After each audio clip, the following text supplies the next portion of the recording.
Jake Morrison walked through the morning fields of New Haven Colony.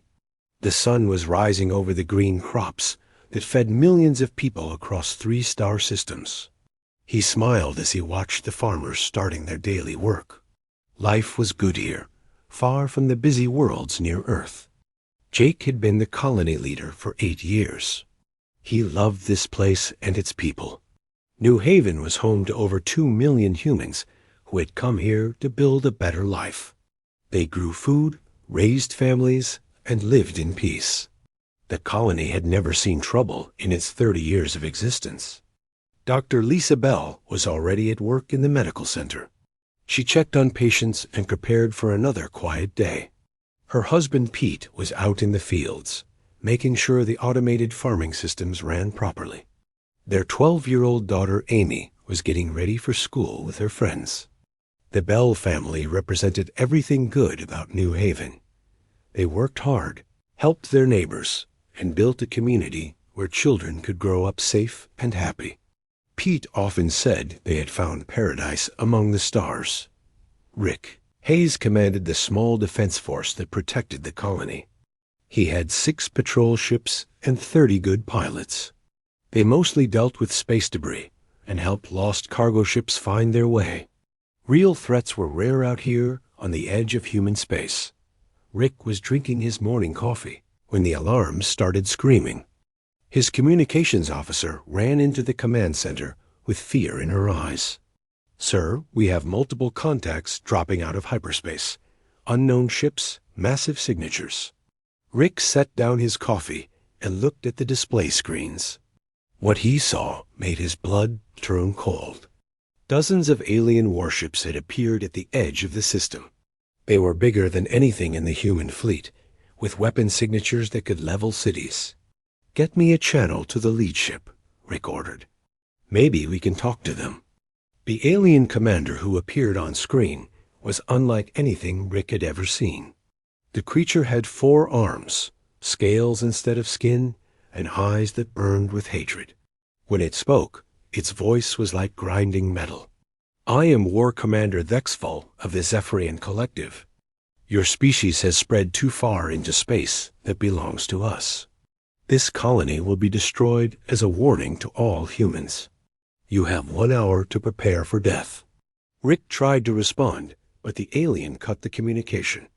The enemy ships began, moving toward New Haven, their weapons charging with deadly energy.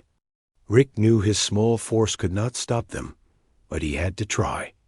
"All ships, launch immediately," Rick ordered. "Send a distress signal to Earth. Tell them what happened here." The 6 human patrol ships rose from the colony's landing pads. They were fast and well armed for their size, but they looked like toys compared to the alien fleet. Rick led them toward the enemy, knowing he was flying to his death. Jake Morrison watched from the ground as the battle began in space above his world. Bright flashes lit up the sky as weapons fired and ships exploded. The human ships fought bravely, but they were completely outmatched.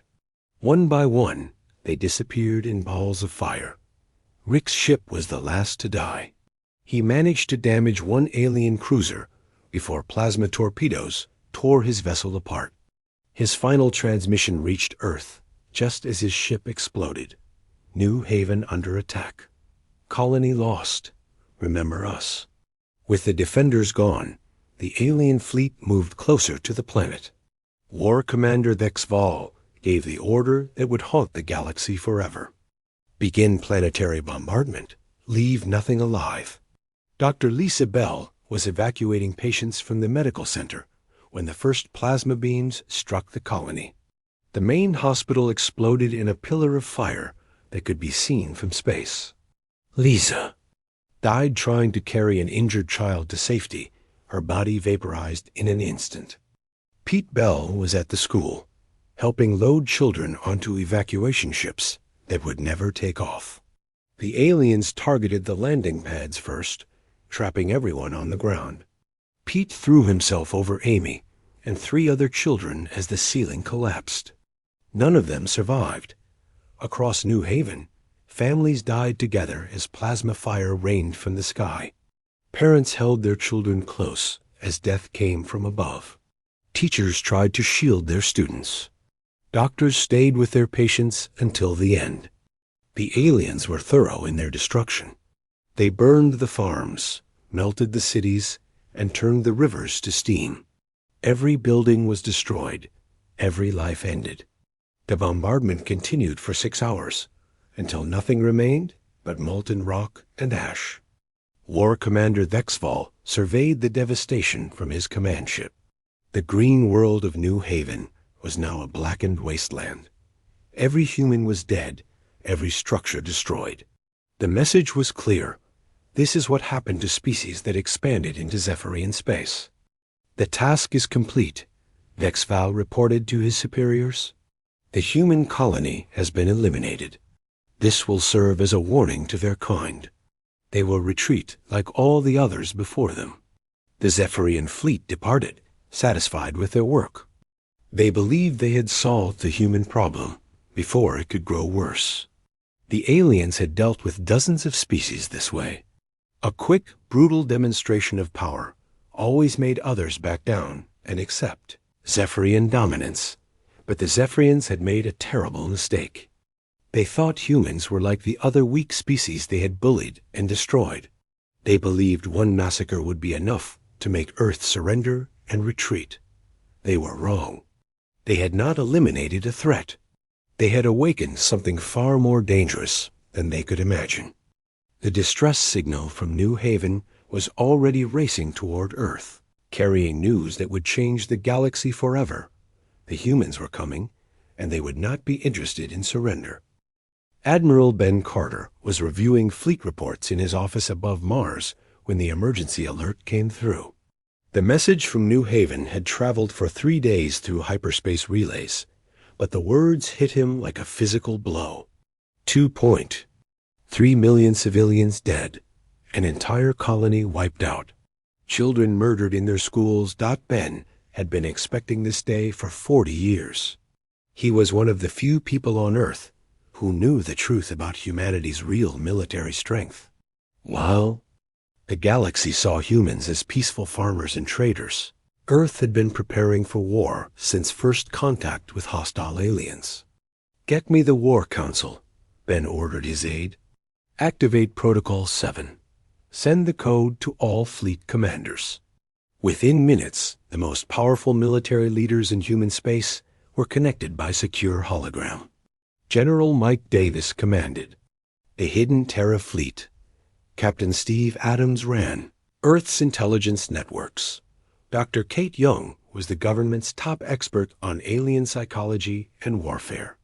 "Ladies and gentlemen," Ben began, "the war we have been preparing for has begun.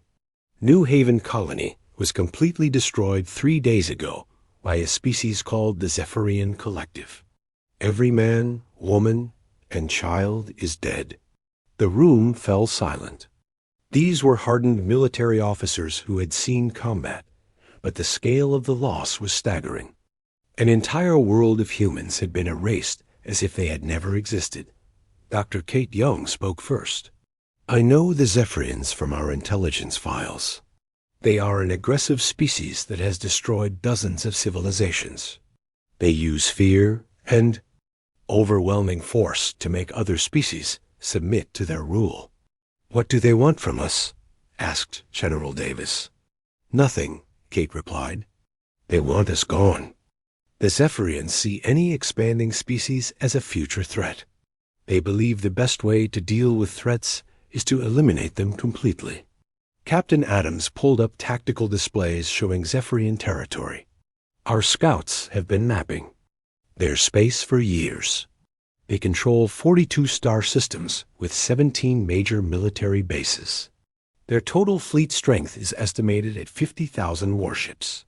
Ben Carter looked at the data and felt cold anger building in his chest.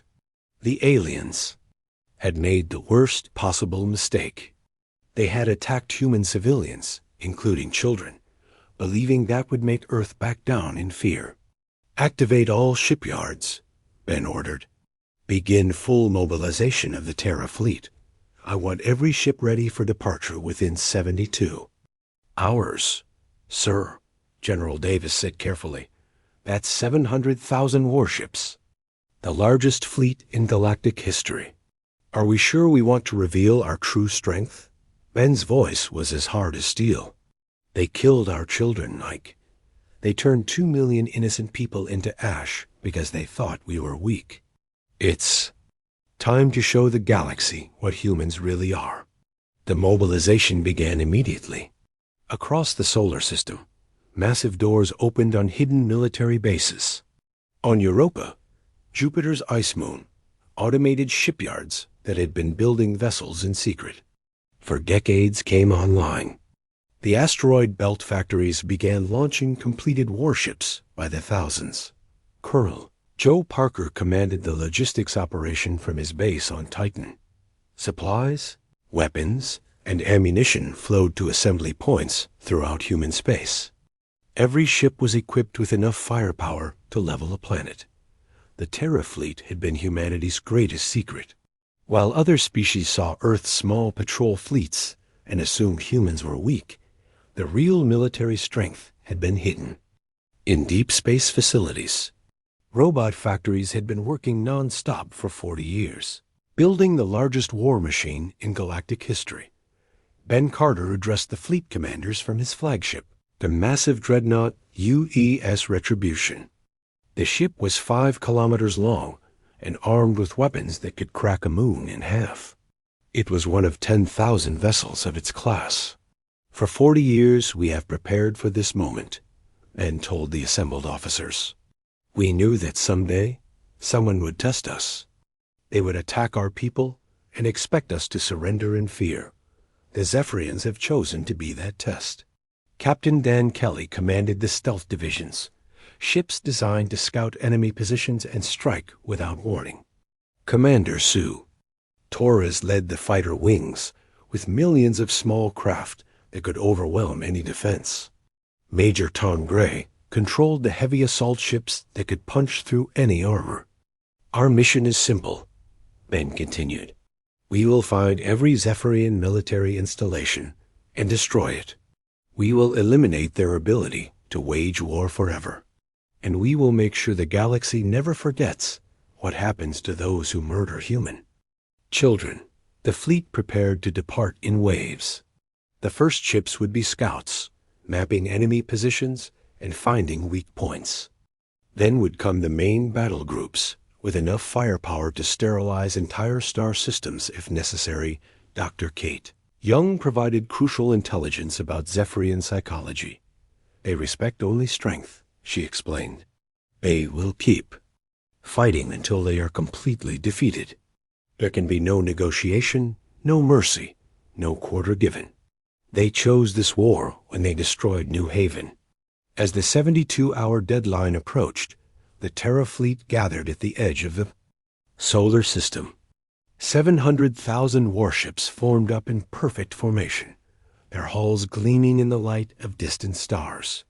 It was a sight that would have terrified any species in the galaxy. Ben Carter stood on the bridge of his flagship and looked out at the greatest military force ever assembled. Each ship represented years of planning and preparation. Each crew had trained their entire lives for this moment. All ships, this is Admiral Carter, Ben announced to the fleet. New Haven colony was destroyed because aliens thought we were weak. They believed one massacre would make us retreat in fear like other species before us. They were wrong. The fleet began to move, warships disappearing into hyperspace in waves. They were heading for Zephyrian space and a war that would reshape the galaxy forever. The hunt was beginning, and humanity was no longer hiding its true nature. Remember New Haven, Ben said as his own ship jumped to hyperspace. Remember our children, and show them what it means to threaten the human race. The galaxy was about to learn that the peaceful species from the small blue world had been hiding teeth all along, very big teeth. And now those teeth were bared and hungry for alien blood. The Terra fleet emerged from hyperspace at the edge of Zephyrian territory like a swarm of angry hornets. 700,000 human warships spread out across multiple star systems, beginning the largest hunting operation in galactic history. Admiral Ben Carter divided his massive fleet into smaller battle groups. Each group had enough firepower to destroy entire planets, but they would start small. The first target was Krextol, a minor Zephyrian outpost with only a few thousand aliens. And 50 warships. Captain Dan Kelly led the advanced scouts in their stealth ships. These vessels could hide from enemy sensors while mapping alien positions and defenses. Dan's ships slipped through the outer system like ghosts, studying every enemy installation. Krextol has typical Zephyrian defenses, Dan reported to Admiral Carter. Plasma cannon platforms, missile batteries, and a small fleet of patrol ships. Nothing we haven't seen before. Commander Sue Torres prepared her fighter squadrons for the first strike. She had 200,000 small attack craft, loaded with the most advanced weapons human technology could build. Each fighter was piloted by someone who had lost friends or family at New Haven. All pilots, remember why we're here, Sue announced to her forces. Those monsters killed our children. Today, we start making them pay for every life they took. The Zephyrians at Krextol detected the human fleet approaching and went to full alert. War Commander Grixville commanded the base defense and was confident his forces could handle these newcomers. The aliens had fought dozens of species and always won easily. Humans are weak, Grixville told his officers. They build farming colonies instead of warships. We destroyed one of their worlds, and they should have surrendered. Instead, they send this small fleet to die. Grixville looked at his tactical display and counted 50 human ships approaching his base. He had 50 warships of his own, plus the orbital defense platforms. The odds seemed fair, maybe even in his favor. What Grixville could not see were the other 150 human ships hiding behind advanced stealth technology. What he did not know was that each human vessel was more advanced than anything the Zephyrians had ever built. Admiral Carter gave the attack order from his flagship. All units, weapons free. Show them what happens when you murder our people. The battle for Krextol began with a devastating surprise. The hidden human ships, die-cloaked at point-blank range, and opened fire with every weapon they had. Plasma torpedoes and particle beams struck the alien vessels before they could even raise their shields. Captain Tom Gray commanded the heavy assault ships that led the attack. His dreadnoughts fired antimatter shells that could punch through any armor ever built. The first salvo destroyed half the Zephyrian fleet in seconds. Impossible. Grixville screamed as his ships exploded around him. Our intelligence said humans have primitive weapons. How can they penetrate our shields? The answer was 40 years of secret research and development. While the galaxy thought humans were peaceful farmers, Earth's best scientists had been building weapons of incredible power. Every system was designed to be superior to known alien technology. Commander Sue Torres led her fighters against the orbital defense platforms. The massive alien structures had enough firepower to destroy cities, but they were slow and clumsy. The human fighters danced around them like angry wasps, striking weak points with surgical precision. Major Bill Jones ran the Electronic Warfare Division from his command ship. His equipment jammed Zephyrian communications and turned their own weapons against them. Several alien ships fired on their own allies as their targeting systems were hacked. The battle lasted exactly 17 minutes. When the shooting stopped, every Zephyrian ship was destroyed. The orbital platforms were twisted wreckage. The base on the planet below was a crater of molten metal and rock. The human fleet had suffered 0 casualties. Not one ship was even seriously damaged. The Terra fleet's technology and tactics were so superior that the fight had been completely one-sided. Grixville died trying to send a warning to other Zephyrian bases. His final transmission carried notes of terror and disbelief. The humans are not what we thought. Their weapons are beyond anything we have seen. They are too strong. Run. Run before they find you. Admiral Carter reviewed the battle reports with satisfaction. The first engagement had gone exactly as planned. Human weapons and training had proven far superior to the enemy. But this was only the beginning. All ships, prepare for the next. Target, Carter ordered. We have a lot more aliens to kill before we're done here. Captain Kelly's scouts had already found the next Zephyrian base. It was larger than Krextol, with more ships and better defenses. But the humans were no longer hiding their strength. They would hit each target with overwhelming force. News of the battle spread through both human and alien communication networks. Other species began to realize that humanity had been hiding its true military power. The peaceful farmers and traders had been a disguise covering the most dangerous predators in the galaxy. The Zephyrians received Grixval's warning, but most commanders refused to believe it. Humans were weak. Everyone knew that. One lucky victory did not change the basic facts about their primitive technology and peaceful nature. War Commander Thexval, who had destroyed New Haven, dismissed the reports from Krixtol as panic and lies. Humans cannot threaten the collective, he told his superiors. They are prey species. We will crush this small fleet and then finish destroying their colonies. But deep in Zephyrian space, the High Command was beginning to worry. If the reports were true, if humans really had advanced weapons and massive fleets, then the collective faced a threat unlike any they had encountered before. The Terra fleet continued its advance into enemy territory. Admiral Carter's hunting groups spread out to attack multiple targets at once. Each victory was faster and more complete than the last. The aliens were learning what human children had paid for with their lives. Captain Dan Kelly's scouts found abandoned Zephyrian outposts, their crews fleeing rather than face the advancing human fleet. Word was spreading that the species from the small blue world was coming for revenge, and their vengeance was terrible to behold. Let them run, Admiral, Carter said when he heard the reports. Fear is a weapon too, but running will not save them. We will hunt down every Zephyrian base, every warship, every weapon they have. The galaxy will learn what happens when you attack human children. The hunt continued across Zephyrian space, with human forces destroying everything military they found. The message was clear and simple. You killed our people. Now we kill yours. And we are very, very good at killing.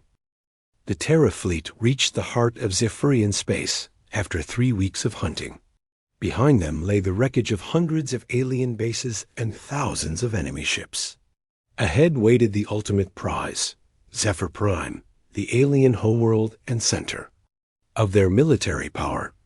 Fleet Admiral Rex Morgan led the assault force toward the capital system. The Zephyrians had gathered their remaining ships here for one final desperate battle. Over 50,000 alien warships protected their most important world, supported by orbital defense platforms and planetary missile systems. War Commander Thexval, the alien who had destroyed New Haven, commanded the home fleet from his massive flagship. He had been wrong about human strength, but he would not surrender. The Zephyrian way was to fight to the death rather than show weakness. All ships, prepare for battle, Thexval ordered his fleet. The humans have proven stronger than expected, but we still outnumber them. We fight here for the survival of our species. Admiral Ben Carter arrived with the main human battle groups as the enemy fleet formed up for combat. He counted the alien ships and smiled grimly.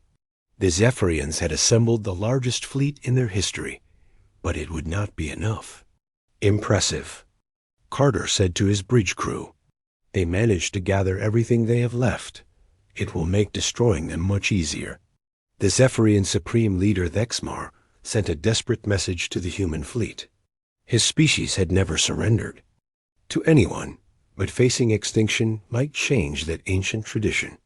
Human commanders, I am Nexmar of the Zephyrian Collective. We offer terms of surrender. We will pay compensation for your colony and promise never to attack human worlds again. End this war before more blood is shed. Carter's response was, broadcast to every ship in both fleets and across the galaxy. You had your chance for peace when our children were still alive. You chose war instead. Now you face the consequences of that choice. The largest space battle in galactic history began with the fury of 10,000 suns. The Zephyrians attacked with everything they had, throwing waves of ships at the human lines. Plasma fire lit up space as both fleets opened fire at maximum. Range Captain Tom Gray commanded the Heavy Assault Division, leading dreadnoughts the size of cities into the heart of the enemy formation. His ships mounted antimatter cannons that could vaporize entire squadrons with single shots. Target there. Command ships first, Gray ordered his gunners. Cut off their head, and the body will die. Major Kelly Smith coordinated the bomber wings that penetrated deep into enemy defenses. Her pilots flew through walls of enemy fire to strike at the massive Zephyrian battleships. Each bomber carried enough explosives to level a mountain. Commander Bill Jones managed the Electronic Warfare Division, jamming alien communications and turning their weapons against each other. Several Zephyrian squadrons fired on their own allies as their targeting systems were hacked and confused. The battle raged for 18 hours as both sides threw everything they had into the fight. The Zephyrians used every weapon and tactic, developed over thousands of years of conquest. They had defeated dozens of species with these same methods, but human technology and training proved superior at every level. Terra fleet ships shrugged off alien weapons that should have destroyed them. Human missiles found their targets while Zephyrian shots went wide. Human pilots outflew their enemies with ease. Dexval watched his proud fleet die around him as the battle turned into a massacre. Ships that had conquered entire star systems were being destroyed by human vessels half their size. The aliens' weapons could barely scratch the enemy holes. How is this possible? Dexval demanded of his science. Officer, our weapons should be able to destroy anything. Their technology is beyond ours, the terrified alien replied. Their hull armor absorbs our plasma fire. Their shields deflect our missiles. It is as if they were built specifically to fight. You? The alien was closer to the truth than he knew. Human ships had been designed after studying captured Zephyrian technology for decades. Every system was built to counter known alien weapons and tactics. As dawn broke over Zephyr Prime, the space around the planet was filled with the wreckage of the enemy fleet. 50,000 Zephyrian warships had been reduced to expanding clouds of debris and radiation. The proud alien navy was finished forever. Dexval's flagship was the last enemy ship still fighting. Its hull was cracked and burning, its crew dead. Or dying. The war commander who had murdered 2 million human civilians faced his final moments. This is Admiral Carter to Zephyrian flagship. Surrender now, and your crew will be spared. Dexval laughed bitterly. We do not surrender to prey species. If we must die, we die fighting.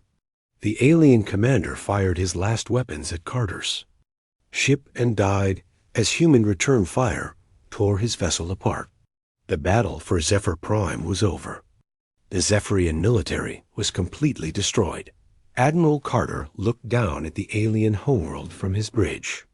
The planet was defended by thousands of ground-based weapons that could strike at his fleet.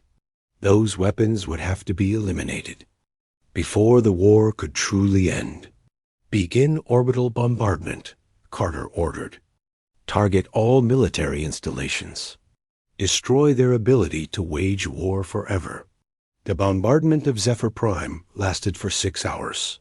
Human ships used precision strikes to eliminate every weapons factory, every shipyard, every military base on A planet. The aliens' ability to build warships was permanently removed. Civilian areas were left untouched. The humans had come for military targets, not innocent aliens. Unlike the Zephyrians at New Haven, Carter's forces followed the rules of war, even against enemies who had shown no mercy. When the bombardment ended, Zephyr Prime was defenseless. The species that had terrorized the galaxy for thousands of years could no longer threaten anyone. Their military power was broken forever. The surviving Zephyrian leaders sent another surrender message, this time without conditions. They had learned that humans were not the weak prey species they had believed. The galaxy had a new apex predator, and it had very big teeth. Admiral Carter accepted their surrender, but made the terms clear. The Zephyrian collective would be occupied and monitored by human forces. They would never again possess the capability to threaten other species. News of the victory spread throughout known space faster than light itself. Every species in the galaxy learned that the peaceful humans had been hiding the largest military force in history. The balance of power had shifted forever. The Terra fleet had sent its message. Attack human civilians and face complete destruction. The stars themselves now knew to fear the species from the small blue world. Admiral Ben Carter stood on the bridge of his flagship as it orbited the defeated Zephyrian homeworld. Below him, the planet that had been the center of a galactic empire was now a broken shadow of its former self. Smoke rose from the ruins of military bases and weapons factories. The war was over.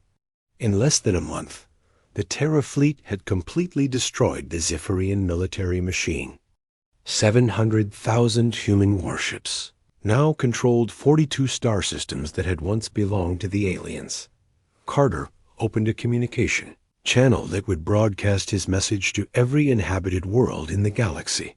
Representatives from hundreds of species would hear his words and understand that the universe had changed forever.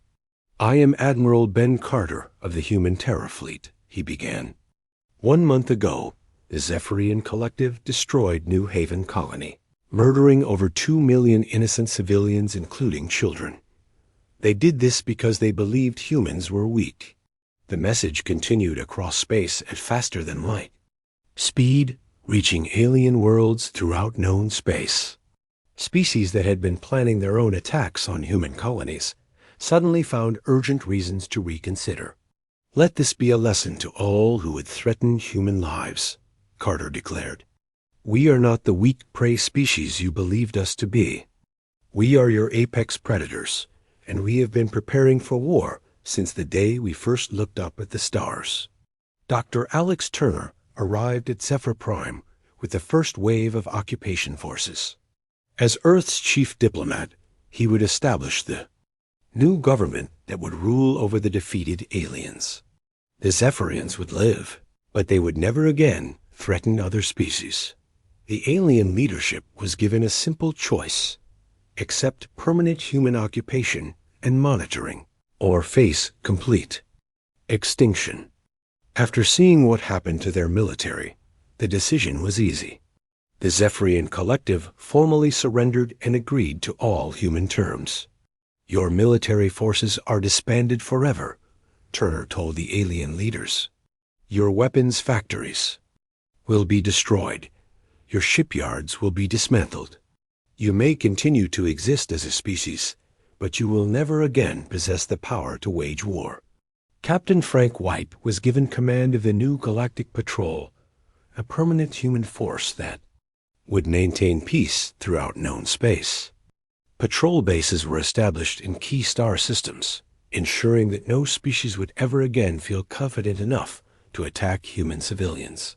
The Terra fleet began establishing permanent bases throughout former Zephyrian space. These installations would serve as reminders to the galaxy that humanity was always watching, always ready to respond to threats against their people. News of humanity's victory spread like wildfire through galactic communication networks. The Valdari hegemony, which had been secretly preparing an invasion of human space, suddenly announced their desire for peaceful trade relations. The Nexus Syndicate offered technology exchanges and mutual defense treaties. Species that had considered humans easy prey now competed to become their allies. Trade offers flooded Earth's diplomatic channels. Requests for protection came from smaller species that feared aggressive neighbors. The galaxy had learned to fear the species from the small blue world, and that fear was keeping the peace better than any treaty or alliance ever could. On Earth, construction began on a massive memorial for the victims of New Haven. The names of all 2.3 million dead were carved in black stone, including every child who died in the alien attack. Above the names was a simple inscription: "They were our children. We do not forget. We do not forgive." Jake Morrison's name was there, along with Dr. Lisa Bell, her husband Pete, and their daughter Amy. Rick Hayes and his brave pilots were remembered, alongside the farmers, teachers, doctors, and families who had made New Haven their home. Admiral Carter attended the memorial dedication ceremony before retiring to a quiet house in the mountains. He had done his job. The galaxy now understood what happened to those who threatened human lives. The Terra fleet remained at full readiness, but Carter hoped it would never again be needed. President Sarah Davis addressed the memorial crowd and the galaxy beyond. New Haven was not just a colony. It was proof that humans could build good lives among the stars. The aliens who destroyed it thought they were ending our expansion. Instead, they showed us why we must be strong. The memorial became a place of pilgrimage for humans throughout known space. Families came to remember the innocent people who died simply because they had chosen to build farms instead of fortresses. Their sacrifice had revealed humanity's true strength to the galaxy. Captain Frank White's Galactic Patrol began operations across multiple star systems. His ships were smaller than the massive dreadnoughts of the Terra fleet, but they carried the same message. Human civilians were under the protection of the most powerful military force in galactic history. The first test came when pirates attacked a human cargo ship near the Centauri system. Within hours, a patrol squadron arrived and destroyed the pirate base completely. The message was clear: attack any human, anywhere, and face immediate retaliation. Other species quickly learned to police their own criminals more carefully rather than risk human intervention. The galaxy became more peaceful almost overnight, as various governments cracked down on raiders and militants who might provoke the sleeping giant. Dr. Kate Young established the Alien Relations Institute to study how the new balance of power affected galactic politics. Her research showed that fear of human retaliation was preventing dozens of potential conflicts between other species. The galaxy is more peaceful now than it has been in centuries, Kate reported to Earth's government. Not because everyone has become more civilized, but because everyone is afraid of what humans might do if they misbehave. The Zephyrians adapted to their new reality under human occupation. Their children learned about the war in school, including the lesson that attacking innocent civilians led to the complete destruction of their empire. Most young aliens grew up grateful that humans had shown mercy after their victory. Some Zephyrian historians wrote books about the war, trying to understand how their species had so completely misjudged human capabilities. The consensus was that humanity had been the ultimate predator species, hiding among sheep until someone was foolish enough to attack their young. Years passed, and the galaxy settled into a new pattern. Trade flourished under the protection of human patrol fleets. Scientific cooperation increased as species shared technology with their new protectors. Wars between alien species became rare as no one wanted to attract human attention. The Terra fleet remained hidden in deep spaces, ready to emerge if any species ever again threatened human lives. 700,000 warships waited in darkness, crewed by people who remembered New Haven. and would never let such a massacre happen again. Admiral Carter sometimes visited the memorial to New Haven's victims. He would stand before the wall of names and remember the faces of the children who had died. Their sacrifice had purchased peace for the galaxy, but the price had been far too high. "Sleep well," he would whisper to the memorial. "Your deaths were not in vain. The galaxy remembers, and the galaxy fears. There will be no more New Havens."